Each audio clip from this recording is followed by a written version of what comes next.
오늘도 은혜스러운 기도와 함께 또 말씀을 연속해서 살펴보고자 합니다. 요한일서 1장 6절에서 10절 말씀까지입니다. 우리 함께 읽어보겠습니다. 늘 보던 말씀이지만 다시 한번 자세히 살펴보면서요 6절에서 10절 말씀을 함께 살펴보고자 합니다. 만일 우리가 하나님과 사귐이 있다 하고 어둠에 행하면 거짓말을 하고 진리를 행하지 아니함이거니와 그가 빛 가운데 계신 것 같이 우리도 빛 가운데 행하면 우리가 서로 사귐이 있고 그 아들 예수의 피가 우리를 모든 죄에서 깨끗하게 하실 것이요 만일 우리가 죄 없다고 말하면 스스로 속이고 또 진리가 우리 속에 있지 아니할 것이요 만일 우리가 우리 죄를 자백하면 그는 미쁘시고 의로우사 우리 죄를 사하시며 우리를 모든 불의에서 깨끗하게 하실 것이요 만일 우리가 범죄하지 아니하였다 하면 하나님을 거짓말하는 이로 만든 것이니 또한 그의 말씀이 우리 속에 있지 아니하니라. 아멘. 오늘은 요한일서 14강으로 회개와 죄에 대한 인식에 대해서 이야기를 나누고자 합니다. 요한일서 1장 7절 말씀을 보면은요 그가 빛 가운데 계신 것 같이 이곳에서 말하는 그는 예수 그리스도를 의미하겠죠. 같이 우리도 빛 가운데 행하면 우리가 서로 사귐이 있다. 하나님과 사귐이 있을 것을 이야기합니다.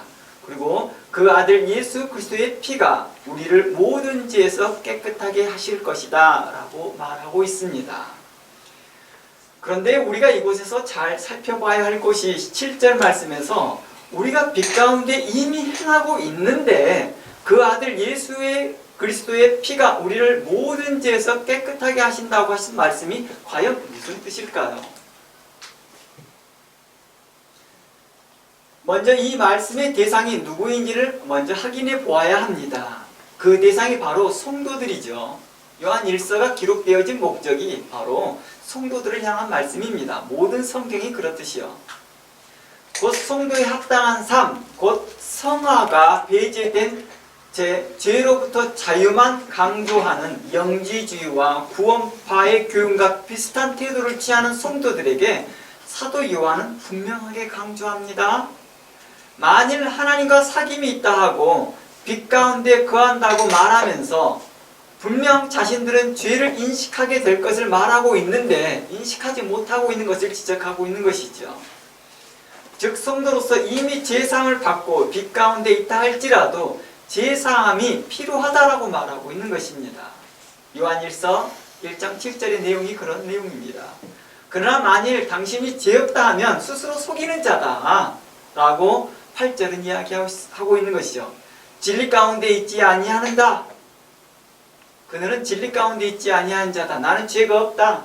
나는 무죄하다. 라고 말하는 것은 바로 뭐라고 말하고 있는 것이죠? 네, 당신은 바로 죄 있는 자입니다. 라고 말하고 있습니다. 십자가의 피와 죄로부터 자유만 강조하다 보니까 성도의 삶은 무가치하게 여겨졌던 성도들에게 스스로 자신의 주장과 확신과 연민 속에서 속고 있는 자들이다. 자신의 주장, 자신의 확신, 그거에 스스로 속고 있는 거예요. 라고 말하고 있는 것이죠.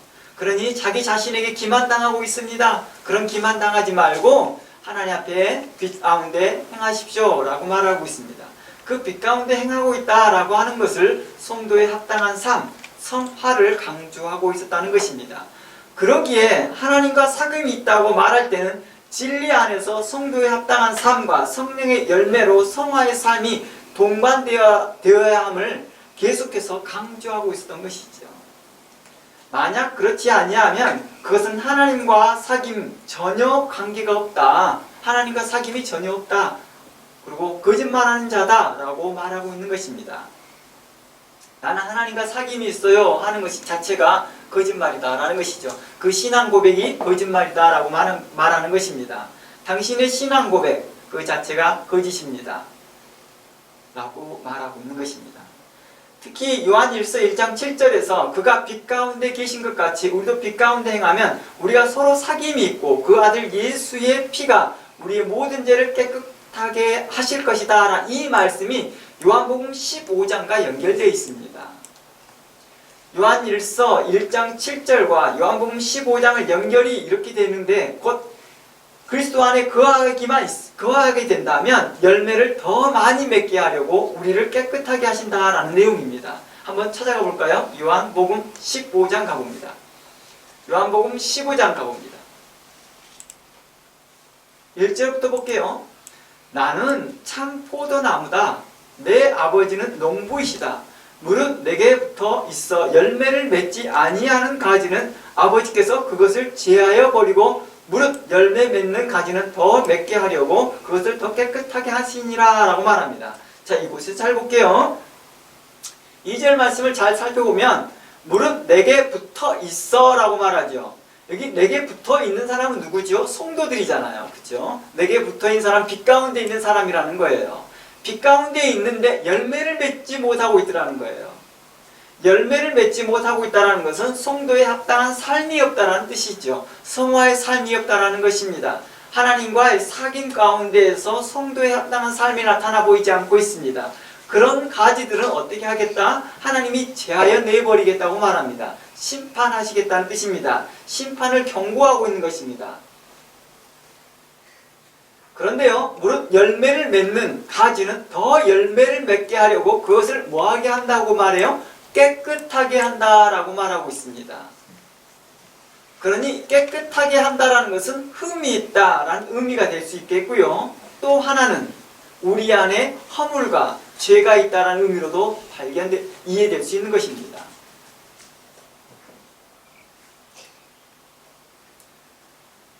이미 그리스도 안에 있기 때문에 그들은 성도라고 말하지만 성도라고 하는 그 사람들에게 대하여서 여전히 열매를 맺지 못하고 있고 성도에 합당한 삶을 무가치하게 여기고 영주주의적 가치관 또 구원파적 가치관을 가지고 있으면서 자신은 구원받았네 라는 확신 가운데서만 그 자신의 확신에 스스로 쏟고 있는 자들에게 향하여서 성경은 이렇게 말하고 있다는 것입니다. 합당하지 못합니다. 그러니까 성도가 사람이 성장을 하면 사람이 나이가 먹으면 또 인생을 통해서 많이 배우게 되면 사람이 성숙하게 되어 있는데 교회를 오래를 다녀도 성숙함이 없더라는 것입니다. 세상에서 세상에 나이를 먹어도 성숙한데 어떻게 교회 안에서 하나님 말씀을 배우고 성도로서 삶을 살아가고 있고 공동체 생활을 하는데 어떻게 성장하지 않을 수가 있느냐라고 말하는 것입니다. 그런데 성장은 하지 않고 있을 뿐만 아니라 성도에 합당한 삶이 없는 것에 대해서 성경은 계속 지적하고 있다는 것입니다. 알고 있는데 행하지 않네. 머리로만 알고 있네. 가슴이 뜨겁지 아니하네. 그래서 머리에 많은 지식은 있으나 가슴이 뜨겁지 아니하는 설교자들, 머리에 많이 들고 있으나 가슴이 뜨겁지 않은 신학자들, 머리에 많이 들고 있으나 가슴이 뜨겁지 않은 성도들에 향하여서 하나님은 그들을 제하여 버릴 것이라는 것을 이야기해주고 있는 것입니다. 우리 안에 죄가 있음을 말을 하고 있는데도 나는 머리에 가득 찬 게 많으니까 죄가 없어 라고 생각하고 있는 그 영주주의적 생각들과 구원파적인 그 구원론에 대하여서 이야기하고 있는 것입니다. 내가 그들을 제하여 버리겠다. 왜냐? 너희들 안에 성도에 합당한 삶이 나타나지 않으니까 라고 말하고 있는 것입니다. 3절을 보면 요한복음 15장 3절을 보면 이미 주께서 일러준 말씀으로 깨끗해졌다라고 말합니다. 또다시 깨끗해질 필요가 있다는 것을 또다시 언급하고 있다는 것입니다. 너는 내가 일러준 말로 이미 깨끗해졌으나 또다시 깨끗해져야 할 필요성을 말하고 있는 것입니다. 그래서 요한일서 7장에서는 모든 죄에서 깨끗하게 하실 것이요 라고 할 때 그 헬라어 시제가 어떤 것이냐면 현재 시제입니다. 헬라어에서 현재라는 것은 반복이라는 뜻이에요. 지속이라는 뜻입니다. 계속해서 지속적으로 깨끗해져야 될 것을 이야기하고 있는 것입니다. 즉 주를 믿는 성도들의 죄를 이미 깨끗하게 하셨지만 날마다 깨끗하게 해야 될 의미가 있다는 것을 말하는 거죠. 날마다 깨끗해야 될 필요가 있다는 것을 말하고 있는 것입니다. 요한일서 1장 7절에서 요한복음 15장 맥락 안에서 이렇게 말을 하고 있는 것이죠. 우리가 빛 가운데로 가까이 가면 갈수록 우리의 죄와 허물과 부족함을 발견하게 되더라는 것입니다.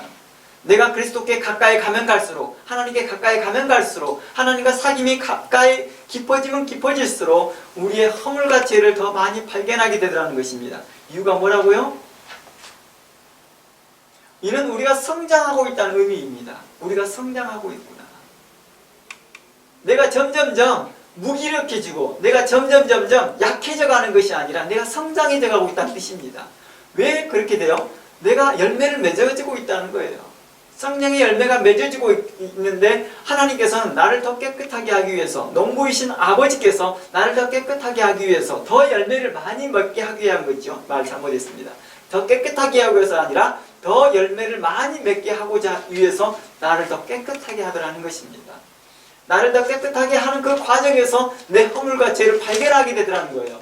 와, 나한테 이런 것이 있었네? 내게 이런 것이 있었네? 우리 그런 거 있잖아요. 일반적으로도요. 우리가 신앙의 초보 단계에만 있었어도요, 내게 무슨 죄가 있는지를 알지 못해요. 그러다가 성경에서 이게 죄입니다라고 말할 때, 이게 내게 죄구나라고 우리는 회개합니다. 교회를 다니고 있다가 3개월 정도 다니고 6개월 정도 다니고 1년 정도 다니면서도 세례 받기 전까지는 내가 무슨 죄를 구체적으로 지었는지 잘 몰라요. 그런데 3개월에서 1년 정도 다니다 보면서 하나님 말씀을 보면서 내가 이 문제가 있었구나 라고 발견하면서 제가 교회에서 내가 뭐라고 부르나요? 세례 받기 원합니다 라고 합니다. 내가 예수님을 참으로 구주를 내 마음에 모시기 원합니다 하고 세례식을 받기도 합니다. 물론 어떤 사람은 그 전부터 교회에 나오자마자 자기네 문제를 발견한 사람도 있습니다. 인식하고 있는 사람도 있습니다. 도덕적으로나 윤리적으로나 사회적으로 문제가 있던 사람들은 바로 자기 죄가 무엇인지를 아니까요. 그리고 신앙생활 이후로도 2년, 3년, 4년 하면서도 계속해서 자신의 죄를 발견하거든요. 말씀을 통하여서요. 바로 이러한 맥락입니다.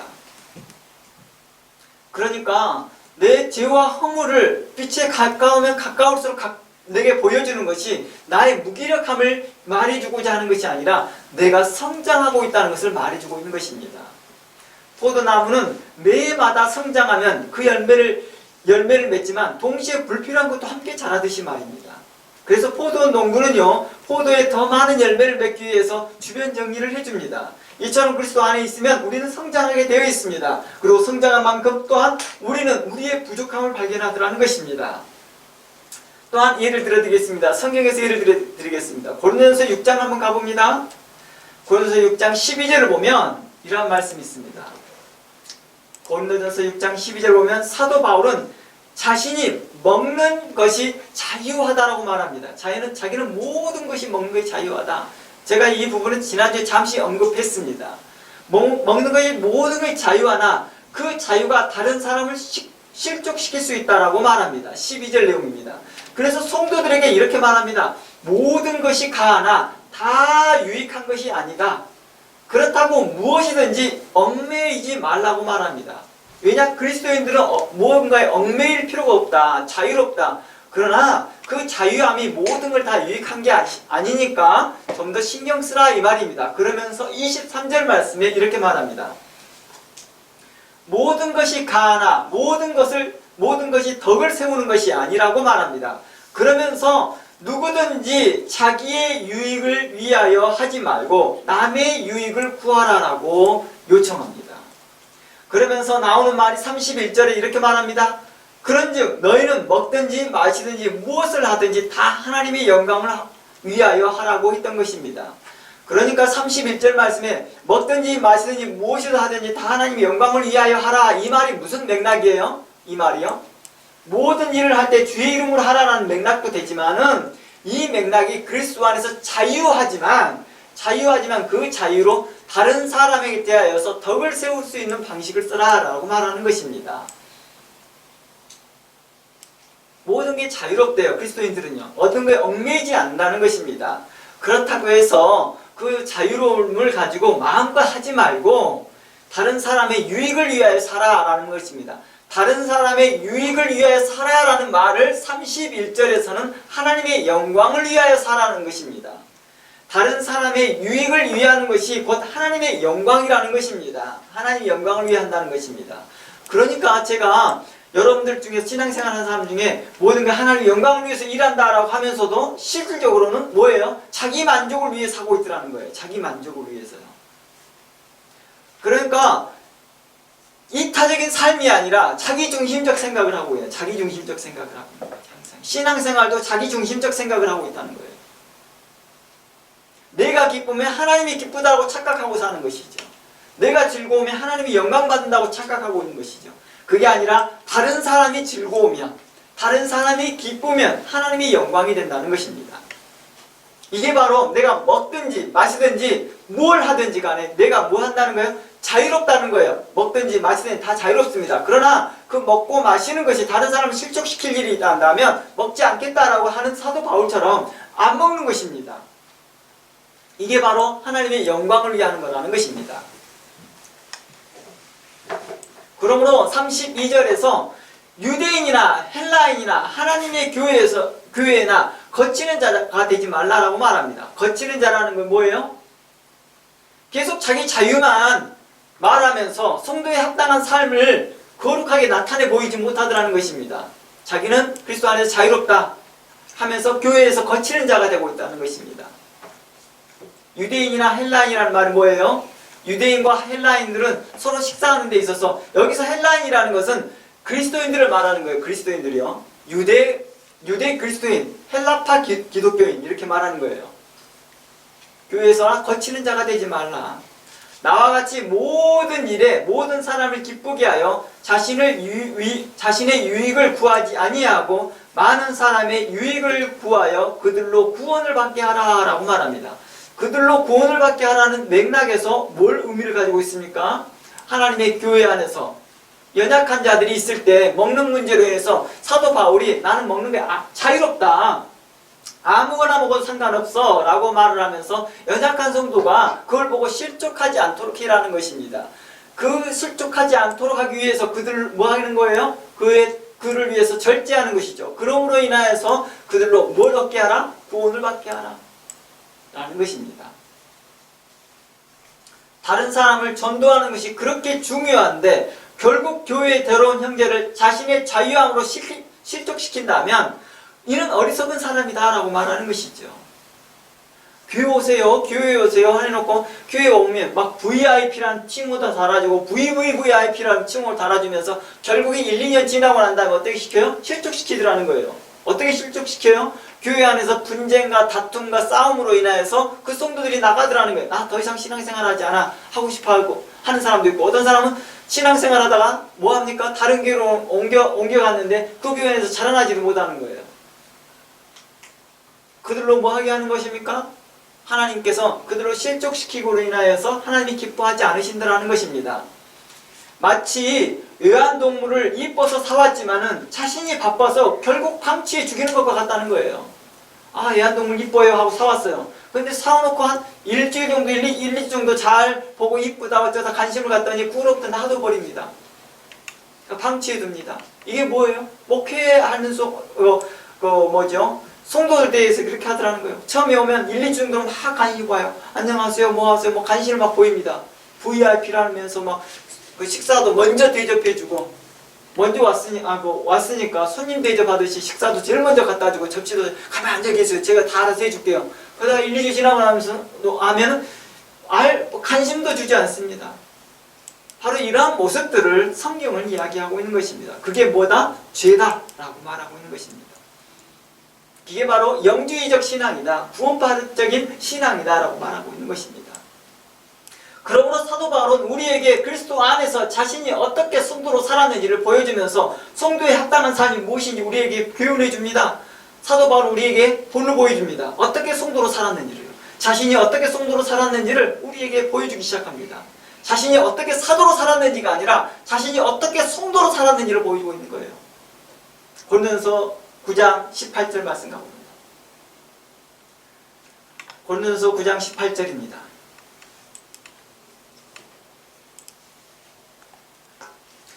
그런즉 내 상이 무엇이냐?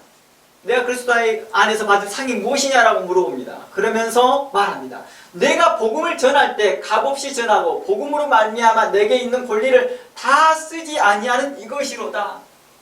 자신은 사도로서 복음을 증거합니다. 그러나 자신은 자기의 권리를 다 쓰지 않았다고 합니다. 성도로서 다 권리를 쓰지 않았다고 말합니다. 내가 모든 사람에게 자유로우나 스스로 모든 사람에게 종이 된 것은 더 많은 사람을 얻고자 함이니라 라고 말합니다. 유대인에게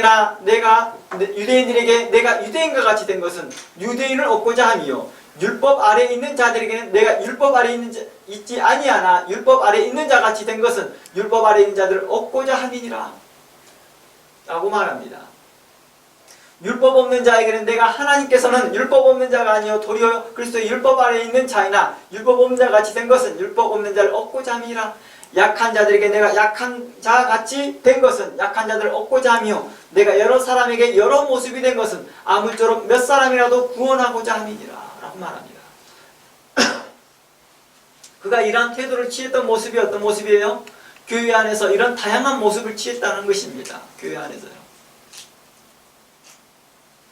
그로 인하여서 자신의 중심의 삶이 아니라 자신 중심의 삶이 아니라 이타적인 삶을 살았다라고 성경은 이야기하고 있습니다. 이곳에서 이와 관련된 말씀 하나를 더 살펴보겠습니다. 마태복음 18장 가봅니다. 마태복음 18장 이 말씀을 사람들이 굉장히 많이 오해해요. 마치 고린도전서 6장 말씀을 오해했던 내용과 같이 말입니다. 내가 뭘 먹든지 마시든지 하나님의 영광을 위하여 하라는 말씀을 오해하던 것들처럼 마태복음 18장 3절 말씀도 많은 사람들이 오해합니다. 함께 봅니다. 마태복음 18장 3절 말씀에 이르시되 진실로 너희에게 이르노니 너희가 돌이켜 어린아이같이 되지 아니하면 결단코 천국에 들어가지 못하리라. 어린아이같이 되지 아니하면 결단코 천국에 못 들어간다고 합니다. 그러므로 누구든지 이 어린아이와 같이 자기를 낮추는 사람이 천국에서 큰 자니라 라고 말합니다. 또 누구든지 내 이름으로 어린아이 하나를 영접하면 곧 나를 영접함이니 누구든지 나를 믿는 이 작은 자 중 하나를 실족하게 하면 차라리 연자 맷돌이 그 목에 달려서 깊은 바다에 빠지는 것이 더 나으니라. 실족하게 하는 일이 있음으로 말미암아 세상에 화가 있도다. 실족하게 하는 일이 없을 수는 없으나 실족하게 하는 그 사람에게는 화가 있도다 라고 말합니다. 이곳에서 말하고자 하는 맥락을 한번 살펴봅니다. 3절 말씀에 어린아이같이 되지 아니하면 이라는 말이 무슨 말일까요? 맥락에서는 겸손하라라는 맥락도 있습니다. 근데 성도들 중에 이 말씀을 오해하시는 분들이 상당히 많습니다. 이 말씀을 항상 생각과 행동을 어린아이처럼 행동한다는 뜻으로 이해합니다. 그래서 어떻게 합니까? 마치 애들처럼 행동을 해요. 애들처럼요. 그렇게 행동을 하면 겸손하다고 착각하고 있다는 거예요. 이 말의 맥락은 고린도서 9장처럼 연약하고 어린아이 같은 사람이 있으면 그들의 눈높이에 맞추라는 뜻입니다.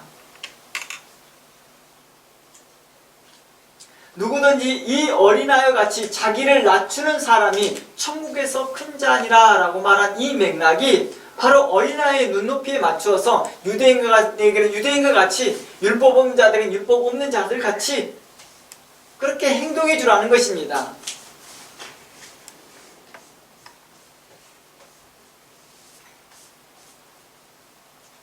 저도 아이들 눈높이를 못 맞춰 늘 실수하고 저도 인식하지 못한 제 죄를 범하는 경우가 있거든요. 그리고 후회하면서 하나님께 용서를 구합니다. 그리고 또다시 죄를 범하더라는 거예요. 이러한 일들이 반복되어지더라는 것입니다.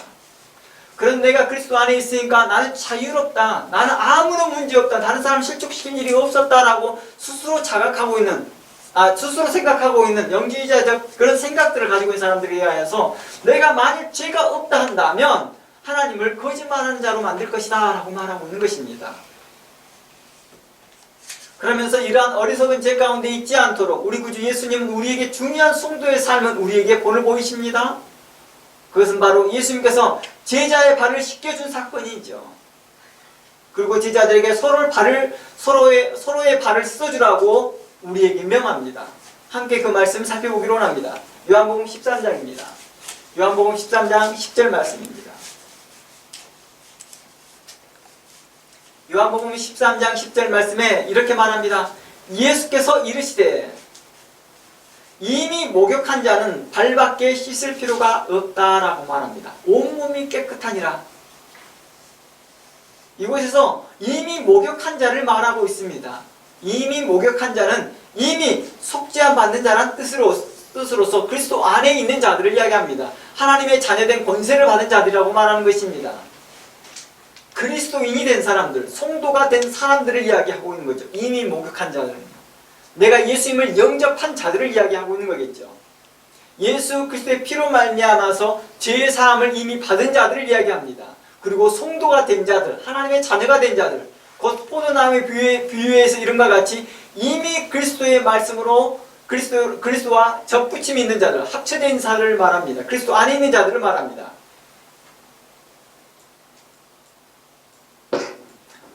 그들에게 뭐라고 말합니까? 서로 발을 씻어주라고 말합니다.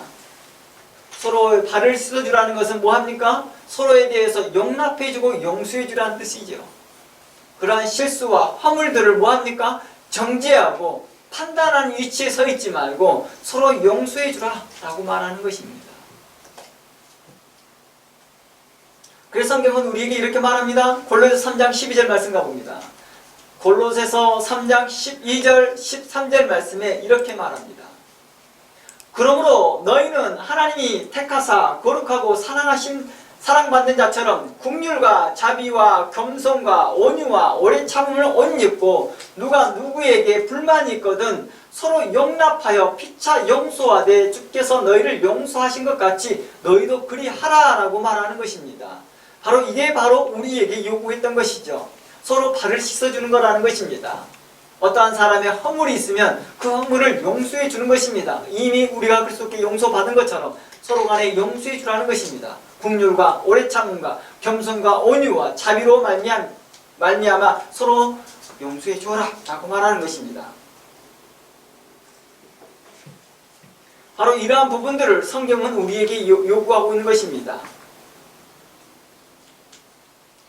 성경은 우리에게 계속해서 우리의 눈높이를 어린아이에 맞추라 라고 했던 이 말의 맥락을 좀 더 살펴보려고 합니다. 어떻습니까? 계속해서 어린아이의 마음을 읽어주게 되는 관점에만 이야기하고 있는 걸까요? 그러지 않습니다.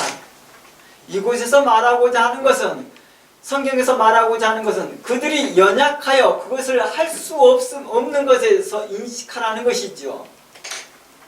그러나 그들이 불법을 행하고 그들이 불의를 행하고 그들이 합당하지 못한 일들을 있음에도 불구하고도 그것을 용납해주고 그들의 눈높이에 맞춰서 이해해달라는 뜻이 아니었다는 것입니다. 이 눈높이에 맞춘다는 이 맥락이 그들이 현재 할 수 없음을 이해하라는 뜻이죠. 그들이 죄를 범하였음을 이해해달라는 뜻이 아니라요.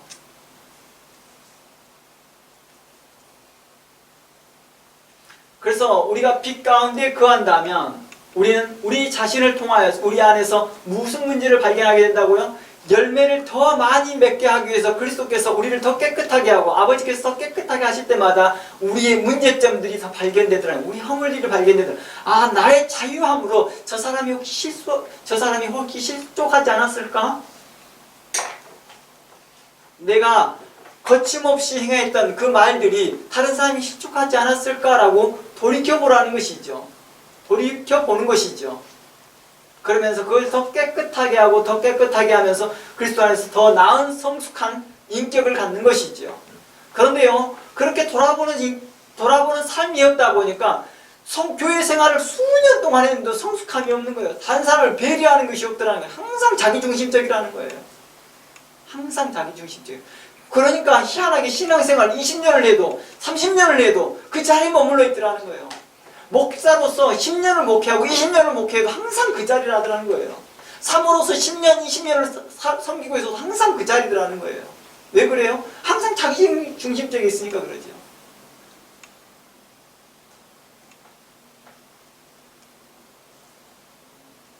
항상 어린아이처럼 자기 죄에 대해서 이해받기를 바라고 용서받기를 바라는 것이죠.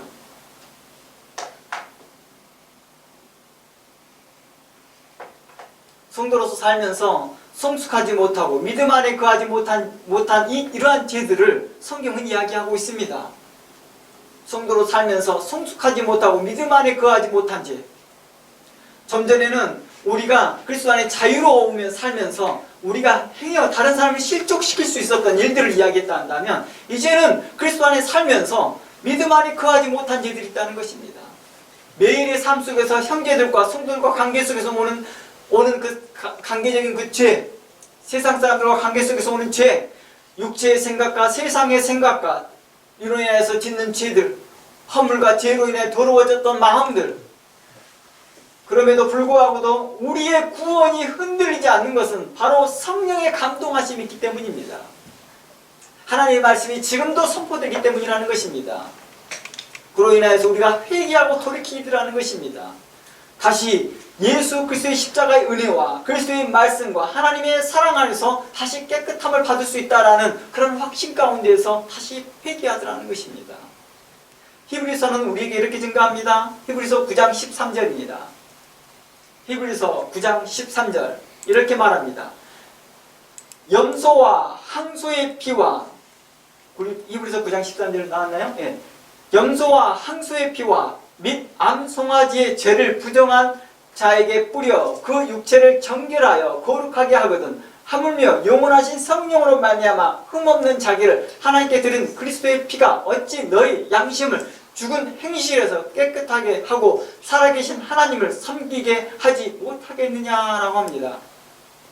예수 그리스도의 피가 우리로 다시 하나님을 섬길 수 있도록 하더라는 것입니다. 우리 허물이 발견되고 우리의 죄가 있었고 우리 육체의 생각과 세상 풍조를 따랐던 이런 죄들로 인해서 다시 성령의 말씀으로 돌이키면서 나의 관계 가운데에서 형제들과의 관계 가운데 있었던 그런 죄들을 다시 회개함으로 다시 하나님을 섬길 수 있도록 하시더라는 것입니다. 예수 그리스도의 피는 우리의 행실뿐만 아니라 우리의 양심도 자유함을 얻게 했더라는 것입니다. 우리의 양심이 자유로워지기 시작한다는 것은 담대함을 얻었다는 것입니다. 항상 그런 거 있죠. 양심의 부담감 때문에 차츰차츰 위축이 되는 거예요. 자신감을 잃어버리는 거예요. 그리스도 안에 가까이 있다라는 거. 그리스도께 가까이 가면 갈수록 우리가 자유함을 얻어가는 것이지 우리가 위축당하지 않는다는 것입니다. 그리스도 안에 있으면 우리가 더욱더 죄가 발견된다 할지라도 우리가 그 죄로 인하여서 자유함을 얻으라는 것입니다. 그 피가 우리를 깨끗하게 하실 것이다. 나로 더 많은 열매를 맺게 하고자 하는 것입니다. 그러나 반복적인 죄와는 좀 다른 맥락이겠지요. 이제 이렇게 말합니다. 성경은 우리의 이 죄가 그리스도 예수 안에서 어떻게 해결되어지냐, 영원히 해결되어진다 라고 표현하고 있습니다. 언제 또 범죄할지 모르니 우리 매일 삶 속에서 금욕주의 삶을 말하고 하는 것도 아니고 세상과 결별하여 수도 생활을 하라는 의미도 아니었습니다. 그리스도 안에서 양심의 자유를 얻게 하였습니다. 또 언제 범죄할까 조마조마하며 사는 것이 아니라 우리가 살면서 도로워지면 우리를 깨끗하게 하실 주님을 의지하는 것입니다. 우리는 연약합니다. 항상 실수합니다라는 것을 인식하는 것입니다. 항상 겸손해 있는 것입니다. 그러나 만일 우리가 죄 없다 한다면 우리 자신을 속이는 것이며 하나님을 거짓말하는 자로 만드는 것이며 하나님의 진리의 말씀이 우리 속에 있지 않을 거라는 것입니다. 우리 그러죠. 반복적인 죄를 지었고도 또다시 하나님께 나아가면서 하나님 용서해 주십시오 라고 진실되게 간구 안 했던 자들에게도 하나님은 또다시 그들을 용서해 주시더라는 것입니다. 사도 베드로가 말합니다. 형제가 내게 죄를 범하면 몇 번까지 용서해 줘야 됩니까? 70번, 7번까지라도 해라 라고 말합니다. 이 말이 하나님께는 적용이 안 될까요? 하나님도 그렇게 하시니까 그렇게 우리에게 말씀하신 거겠죠. 우리에게 습관적으로 반복적으로 지어진 죄에 대하여서도 그리스도의 피는 여전히 효력이 있으며 그 반복했던 그 뒤에서 예를 들어서 첫 번째에서 10번째까지 이야기 반복된다고 해봅시다. 그러면 그 첫 번째 일을 하나님께서는 용서해 주는데 아예 잃어버리듯이 까먹듯이 아예 용서해 주겠다는 거예요. 두 번째 했는데 이게 마치 처음인 것처럼 용서해 주시더라는 것입니다. 예수 그리스도의 피가 완전히 우리의 죄를 용서해 주셨다는 맥락이 바로 이런 맥락입니다.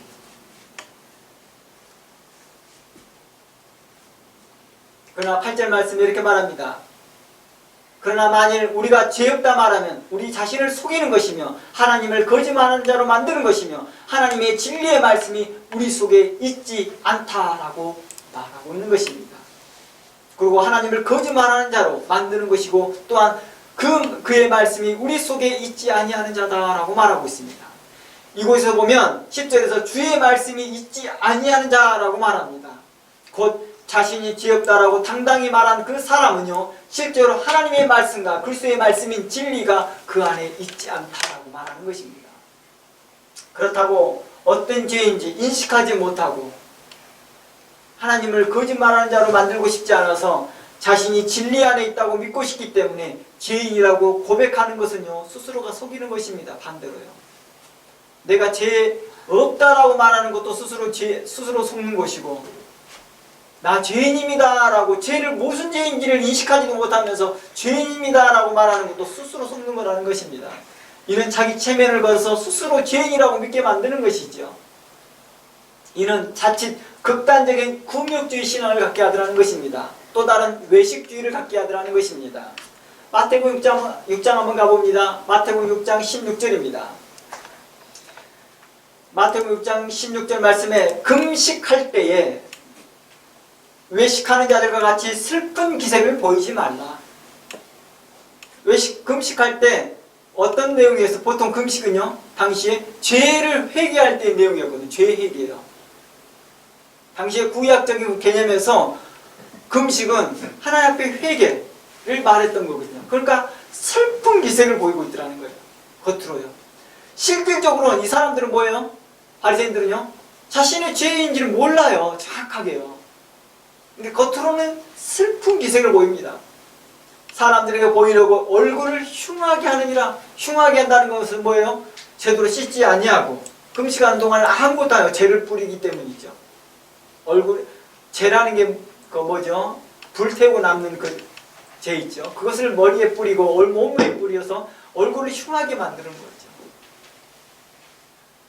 그래야 다른 사람들이 정말 저 사람이 죄에 대해서 통곡하고 있구나, 죄에 대해서 정말 참회하고 있구나, 이렇게 보이게끔 하더라는 거예요. 하나님도 그걸 보고 아, 이 사람이 참으로 자기 죄에 대해서 회개하고 있구나, 이렇게 볼 거라고 착각하고 있다는 거예요. 그러나 하나님은 그걸 보고도 뭐 하는 거예요? 외식하는 자들이다라고 말하는 것입니다.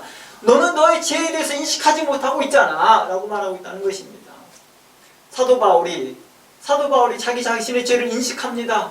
내가 만약 그리스도 안에서 자유로우나 내가 이 먹는 일로 인해 다른 사람이 실족한다 하면 내가 안 먹겠다. 내가 그동안 내가 모르고 다른 일을 먹었다 한다면 내가 미안하다. 이런 맥락이죠. 아니 내가 자유로운데 내가 그리스도 안에 나 정도에 성숙해지면 다 괜찮아져. 아직 너희가 어리니까 모르는 거야 하면서 그런 사항들을 무시해버리는 게 아니라, 어린아이들 그런 생각들을 무시한 게 아니라 어린아이 수준의 눈높이에 맞춰서 그럼 내가 우선 안 먹을게, 이렇게 하고 있다는 것입니다. 17절 너희는 금식할 때 머리에 기름을 바르고 얼굴을 씻으라. 이는 금식하는 자로 사람에게 보이지 않고 오직 은밀한 중에 계신 아버지께 보이려 함이니라. 은밀한 중에 보이시는 내 아버지께서 갚으시리라 라고 말합니다. 제가 이게 정확한 스토리인지 모르겠지만 장발장이라는 이 내용에서 보면 하는 신부님이 나옵니다. 이 신부님이 겉으로는 어떻게 합니까? 완전 화려한 삶을 사는 것처럼 보입니다. 손님들 오면 좋은 금촛대를 내고 귀한 금쟁반에다 넣고 음식을 먹습니다. 그러나 손님이 가고 나서 정상적인 생활이 오면 자신들은 예전처럼 나무 그릇이나 아주 값싼 그릇에서 밥을 먹습니다. 하인이 물어봅니다. 종이 물어봅니다. 신부님 왜 손님들이 올 때만 이 음젓씨를 빼냅니까? 바로 이 부분들에 대해서 포인트가 있는 거겠죠. 하나님은 그 중심을 보시기에 사람들 앞에서 자신이 가난한 척 보이지 않는 것이죠.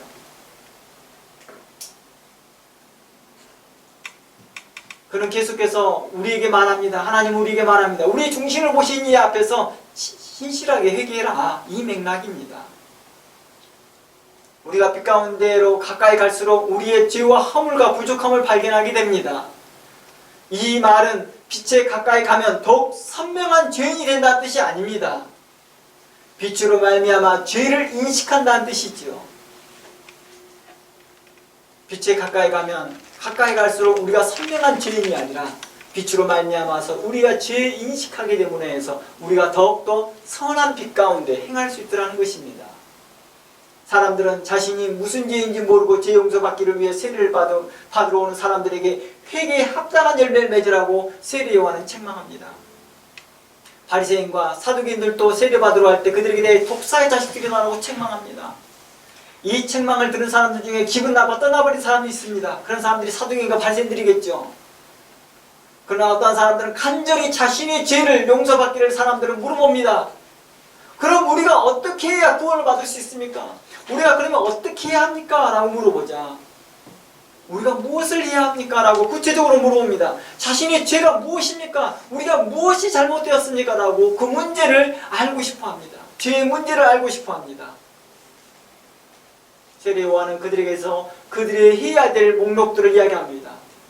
마치 루터가 95개의 반박론을 통하여서 그들의 죄상을 일일이 나열했던 것들처럼, 로마 가톨릭 교회에 대한 죄상을 낱낱이 나열했던 것들처럼 세례 요한은 그들의 죄들을 말해줍니다. 너희들이 이렇게 살아야 된다라고요.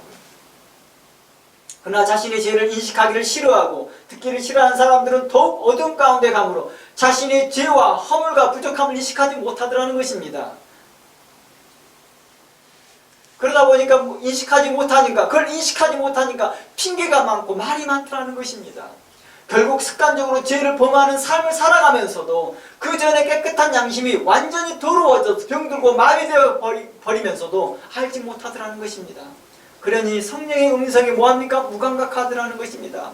그의 귀와 마음은 듣기에 더 둔해지기 시작하더라는 것입니다. 나 다 알아. 가끔가다 그래요. 나 신학했어. 나 그런 사람들을 대화하면 너무 답답하다라는 거예요. 자신의 죄를 인식을 못하는 거예요. 그들의 마음은 더욱 병고침 받기를 싫어하는 자가 되더라는 것입니다. 마태복음 13장 말씀과 같이 그들은 더 고침받기 싫어해요. 그들은 어둠에 더 숨더라는 것입니다. 요한복음 3장의 말씀과처럼 그들의 행실, 자신의 행실이 빛 가운데 거한 자는 자신의 행실이 밝히 보이기 위해서 빛으로 더 가까이 오지만 악을 행하는 사람들은 자신의 행실을 감추기 위해서 더욱더 어둠으로 행하더라는 것입니다. 성경은 이렇게 증거합니다. 오늘날 너희가 그의 음성을 듣거든 마음을 강팍하게 하지 말라라고 히브리서 3장 15절에 말씀합니다. 너희 마음을 강팍하게 하지 말라 함과 같이 그의 음성에 귀를 기울여야 된다는 것입니다. 어떻게 해요? 겸손으로요. 착한 마음으로요. 회개하는 마음으로요. 외통하는 마음으로요. 자신의 문제의 죄에 대해서 정말 알고 싶어하는 마음으로요. 간절한 마음으로요. 이랬을 때 구원이 있을 거라고 말하고 있다는 것입니다. 나 구원받아서 나 예수님 믿어 내 마음에 확신해 이렇게 말하고 있는 사람에 대해서 말하는 게 아니라 실질적으로 제 말 약간 꼬였네요. 그렇게 말하는 사람들에게 대하여 말하고 있다는 것이죠. 제 말은요. 나 구원에 확신이 있어요. 나 뭐 했어요 라고 하고 말만 할 뿐 행함이 없는 사람들에 대해서 성령의 열매가 없는 사람에게 대하여서 이 말하고 있다는 것입니다. 너희가 성령의 음성을 듣거든 마음을 강팍하게 하지 말라. 왜 사람들이 성령의 음성에 강팍해질까요? 바로 칭찬과 격려와 비전과 상을 주면은 그 마음이 강팍해질 일이 없겠죠. 이제 잘한다 하면 칭찬을 해주면 거리도 춤을 추는다고 말하는데 격려도 해주고 잘한다 너에게 꿈을 주고 너는 소망이 있어 너는 꿈이 있어 너 이거 할 수 있을 거야 라고 You can do it 하면서 그들에게 비전을 주고 상을 준다 하면 어땠을까요? 성령의 음성을 듣는데 강팍해질까요? 아니겠죠. 그것이 아니니까 마음이 강팍해지는 것이죠. 계속 우리의 죄를 책선하고 책망하고 지적질하고 이거 내가 저거 내라 이거 잘못됐다 저게 잘못됐다 라고 하니까 마음이 점점점 강팍해지는 거예요. 그러니까 성령이 잘못한 거죠. 이것은요. 우리 마음이 강팍해진 것은 우리 잘못이 아니고. 그러니까 이렇게 말하더라는 거예요, 사람들이요. 자녀 교육 세미나를 들어보세요. 부모 교육 세미나를 들어보세요. 자녀들이 그렇게 마음이 된 건 부모의 잘못이래요. 그러니까 부모는 그들에게 의롭게 해서 어떤 부모가 라고 성경은 이렇게 하거든요. 성경은 이렇게 말해요. 어떤 부모가 자기 자녀들에게 생선 대신 뱀을 주며 떡 대신 돌을 줄 부모가 어디 있겠느냐. 모든 부모는 자기 자신이 의롭게 선하게 살아가길 원한다는 것입니다. 그래서 이런 말을 했잖아요.